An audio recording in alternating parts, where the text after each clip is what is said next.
Hey everyone, Jason Sherman here. In today's episode, I speak with business strategist and mentor Israel Duran. Welcome to the show.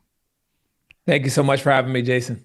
And today's topic is scaling your business fast with speaking and social media. So let me ask you a question before we get started. Years ago, I was doing pitches on stage in front of like thousands or hundreds of people for different startups, and I was so nervous. And, you know, speaking in public is always kind of like nerve wracking because you have to like stand in front of people that are staring at you. Someone told me, just take a shot of whiskey before you go out on stage. Is that like actually common advice to like take a shot of something to kind of calm your nerves? Or is that like counterintuitive? You know what? It's interesting. I don't drink personally, so I actually have a different coping measure with getting on stage.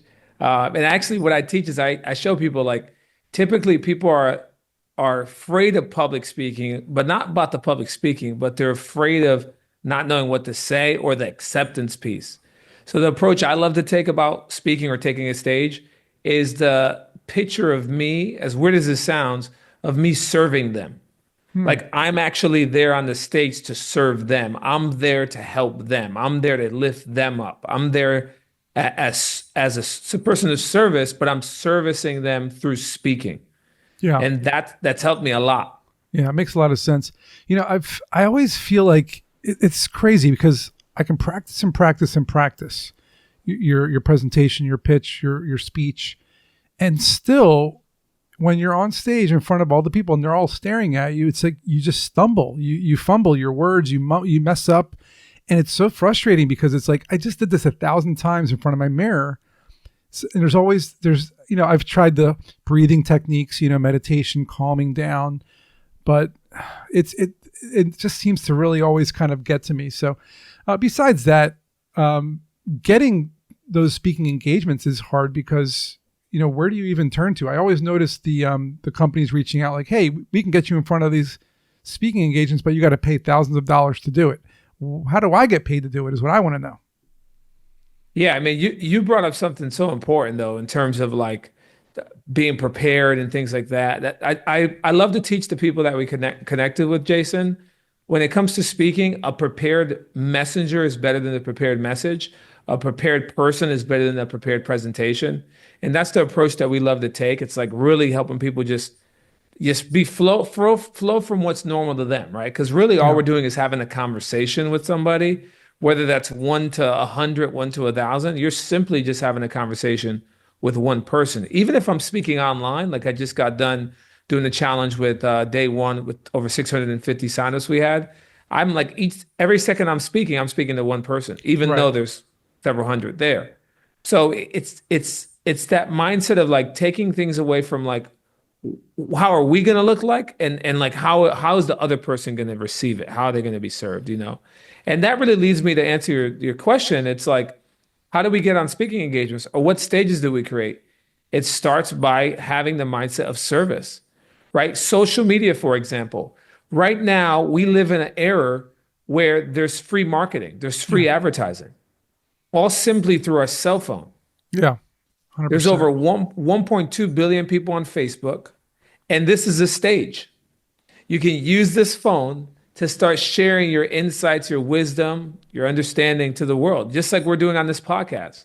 It's so much less nerve-wracking though when you're recording a video and you know you can edit it later and no one's really looking at you. You're just looking at a camera. So, you know, transitioning that to then in person, it's hard. I mean, we can look at people like Steve Jobs who were just so good at it, you know, but you know, we can talk about that so much, but that's not really what we're here for, right? We're here to talk about, like you're mentioning, social media. So let's say that you do have a message and you want to get that message out to the world. Just talking to the camera is not good enough. How do you turn your, call it a speech for lack of a better word, into a message that can attract people to your content? Well, it's a great question. And I feel like the law of impact would be a great law to teach here, the principle of impact. Because you know, I'm often told, Stephen, or Jason, excuse me, that there's a lot of people that want to get on stages. Like I'm reminded of a gentleman named Stephen that came to me. He said, Israel, I want to get on a TEDx stage. Mhm. And I'm like, okay, cool. Are you ready to get on the stage? Right. And the principle of impact teaches us the process of preparation before the actual stage. Uh, Yeah, and because I would if you love to do teach it. TEDx, right? If you do TEDx, you need to have like a really solid topic with data to back you up and like a story to tell, right? I mean, it's got to be For really sure. For compelling. sure. The biggest thing is a big idea, right? But I mean, any stage. Like there's people, Jason, that will love to get on stages, right? They're like, just, hey, just show me how to get on stages. But the first question is, are you ready for a stage? Yeah. Right. And the principle of impact actually teaches us the different steps that we need to take so we can get ready to take any stage. And to not only take the stage, but make sure it's monetizable, like make sure that we can scale with it. Because Right. I'll meet some people that want to get on stages, Jason, and they don't even have a funnel in place. They don't have an email list. They have Right. no type of follow-up system. And I'm like, wait a second, you want to get in front of 1,000 people? Do you have this in place? No. Do you have that in place? No. And I'm like, you're not even ready yet. We got to get you ready. Yeah. Most So, most people don't want to do the heavy lifting when it comes to that stuff. It's a lot of work. yeah. It is a lot of work, but it's worth work. It's like, some of the best things in life are hard, but once we do it, everything else becomes easier. So like the principle of impact teaches us that there's 4 steps before we can actually make an impact and start to get on these stages, right? Step number 1 is education. And it's not just any education, not just college, but it's specialized education. It's learning from someone that has already done what you want to do and learning from them so you could reverse engineer actually how to do it. Very simple. Step number 2 is what we call leverage systems. And this is where I have a great passion for helping entrepreneurs and leaders get in place so they can get on those stages and maximize their potential, right?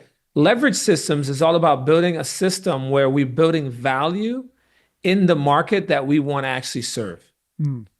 So, and for every market that you want to serve, you actually have to be willing to build a leverage system. Yeah. Can you give If a good we do, example of like? Can you give me a good example of this so people understand what you mean? Sure. So, for example, let's say for myself, I'll just use myself as an example. When I wanted to break through into the space of coaching and online marketing, I needed to first, because nobody knew my name, right? So I Right. needed to be willing to go through what we call obscurity in the darkness. That's step number 1 of breakthrough, where nobody knew who my name was. So what did I need to do? I needed to create a system where I could build value, to give value to the market that I wanted to serve. So that was through my books, through speaking, through doing webinars, through doing training, and really building out that system that I primarily use the online space. Right. And then once I built that up and I went from obscurity into resistance, and you always feel that resistance, right, Yeah. Jason? And you have to, and I was willing to break through that resistance. That's when I finally got started to get some acceptance and then acceleration in my business. So that's what I mean by leverage tools and systems. It's being able to have the mindset to go through obscurity and resistance while giving to others and really building value. Yeah. Makes a lot of sense.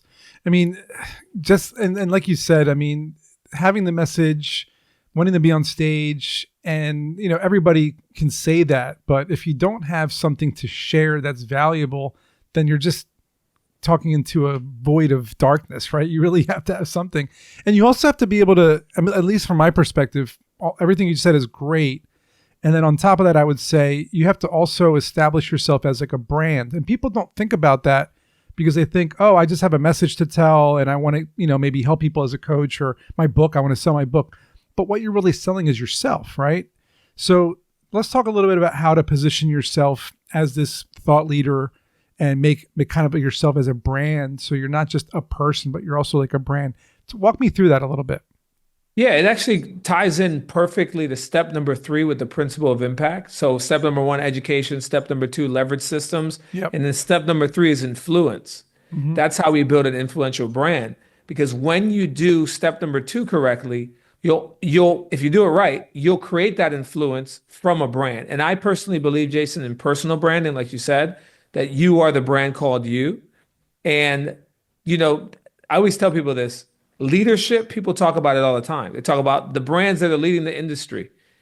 The measurement of leadership is influence. Mm-hmm. You can always tell who's the leader who's following who, right?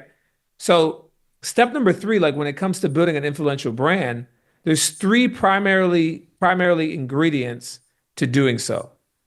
It's number one, having strength, showing strength as a human being and in your business. Number two, empathy, being actually Mm, empathetic to others. There's a 100%. great saying, no one cares until they know that you care. So empathy is very important. And then number three, kindness. That's how we build influence over the market. That's how we build our brand in this industry that we want to grow in. And Yeah. then once we do step number three correctly, instantly step number four happens like almost automatically, and that's monetization. Mm, Step number four. And that's what allows us to make an impact. Because people talk about making an impact, but in order to make an impact, we need to have the income, the revenue to do so. of Like course. if we want to reach hundreds of thousands of people, we're going to need hundreds of thousands of dollars. Yeah, of course. I love Because to teach people this loss, Jason, so they can have a process that they can follow that's practical. well, because you're talking about scaling here, and when you're just one person and your brand is successful, and you're influencing people and they're following you as a leader, but you can't scale with that because you don't have a team behind you. Walk me through the struggle of that, but also maybe some of the mistakes people make when they're trying to scale. Yeah, it's like one of my good friends, Marshall Goldsmith said. He wrote in the book, "What got you here won't get you there." What I gets us like that. to 100K a year doesn't won't get you to a million a year. I mean, No, even what gets you to a half a million a year won't get you to 900K a year. It's like no. there's different levels of systems, development, team structure, marketing, sales, different skill sets and mindsets we have to adapt and sometimes unlearn to really reach those next levels. If I can pinpoint it to one thing, it would be really what I teach on the law of abundance, right? And the law of abundance teaches this. Imagine if there was, do you live by the water, by the way? In Not, Philadelphia, is yeah, there any water? yeah, plenty. There's the Jersey Shore. Yeah, so imagine that there's that ocean represents abundance, more opportunities, more sales, more stages. And about 100 feet from the ocean line, there was a beautiful table with different containers. In each of these containers, they're small, medium, and big. They all have a hole inside of them. They all Mm, have a leak, right? mm, And then on the side of the table, we have this huge like bucket that people who get to keep whatever they put in the bucket, right? got it. So here's what most entrepreneurs do, Jason. They go to the table, they grab container, they go to the ocean, they walk the 100 feet to the ocean, they pick up more opportunity, they pick up more stage appearances, they pick up more speaking engagements, and they go and walk towards their bucket so they can keep the water that they're generating. And they go to transfer the water that they thought was in the container, and they discover that there's a leak and all the water fell out. And what do? They go back to the table to get another shiny object and they go through the same cycle because more is not always the answer. Right. That's the law I teach, the law of abundance, which teaches us that every business has a leak. Typically, it's the linchpin, Jason, that when we identify that leak, Hmm. exponential growth happens, exponential abundance happens. What if So the more, what if the yeah, leak? Because you're bringing up a lot of points that I can even say I'm going through in my startup now. The leak yeah, that we discovered is the lack of manpower, right? So we have this um, crazy amount of work that needs to be done, whether it's ad content, videos, ad images, blog posts, everything, right? And we just don't have enough people to create this fast enough to get it out there. So we discovered our leak, which is we just don't have the manpower. So how would you get through something like that? well, there's 7 different pillars I look at to really identify someone's leak. But what I'll say is this: capacity is what I believe you're sharing. The capacity of manpower to capture Hmm. was your leak. One of the pillars we look at is the pillars of operations. In operations, we always look at tech, automation, systems, AI Hmm. is changing the game. There's some pretty cool stuff we're doing with AI automation. 100%. And really being able to kind of plug those leaks in. But everybody's different, Jason. Yeah. It's really a custom suit. I love to wear custom suits. And my tailor comes and takes my measurements. It's the same thing what we do as consultants. Nice. We take people's measurements so we can get them a really custom experience versus one off the rack. Awesome. I love it. And if people do want to find out more about all these pillars and all the things that you have to offer, where would they find out more about this, and how would they even maybe hire you? Jason, I'm going to give them a gift because of you. Yes. So this is something we typically sell for. It's called our online business blueprint that actually walks you through simple, easy steps so you can actually see where your potential gaps are to help Okay. you really grow your business online. All they have to do is go to israelduran.com.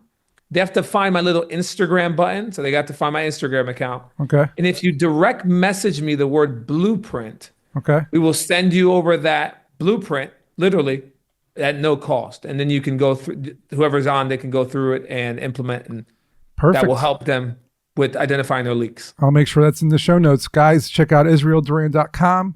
Find that Instagram button, DM him Blueprint, and you will get it for free. Hope you guys learned something, and we'll see you guys in the next episode.